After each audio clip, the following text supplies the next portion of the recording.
মধ্যপ্রাচ্যে একের পর এক চুক্তি, কূটনৈতিক বৈঠক আর নতুন সমীকরণ, কিন্তু এক দেশ যেন দিন দিন নিঃসঙ্গ হয়ে পড়ছে। সে দেশটি হলো ইসরায়েল।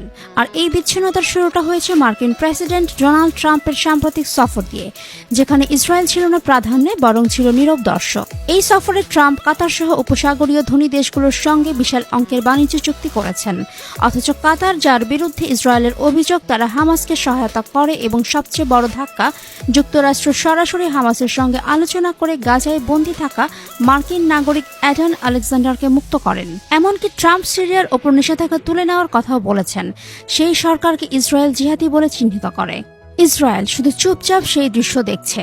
সফরের আগে থেকে ইসরায়েল উদ্বিগ্ন ছিল মূলত ইরান যুক্তরাষ্ট্র আলোচনায় হুতিদের বিরুদ্ধে মার্কিন বিমান হামলা বন্ধে, কারণ হুতি গোষ্ঠী ইরান সমর্থিত আর তারা ইসরায়েলের দিকে একাধিক ক্ষেপণাস্ত্র ছুঁড়েছে।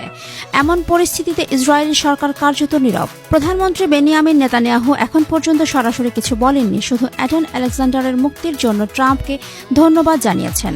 কিন্তু ভেতরে ভেতরে চাপ বাড়ছে ইসরায়েলের। সরকারের কট্টরপন্থীরা চাইছে গাজা যুদ্ধ চলুক, সাধারণ মানুষ যুদ্ধ ক্লান্তিতে বিরক্ত, আর বাইরের বিশ্ব চাইছে যুদ্ধ থামুক। ট্রাম্প বলছেন এইসব চুক্তি ইসরায়েলের জন্য ভালো, কিন্তু বাস্তবতা হলো ইসরায়েল তার ঐতিহ্যগত প্রভাব হারাতে বসেছে। মধ্যপ্রাচ্যের নতুন কূটনৈতিক মানচিত্রে হয়তো ইসরায়েলের স্থান এখন আর মধ্যমণি নয়, বরং এক প্রান্তিক দর্শক।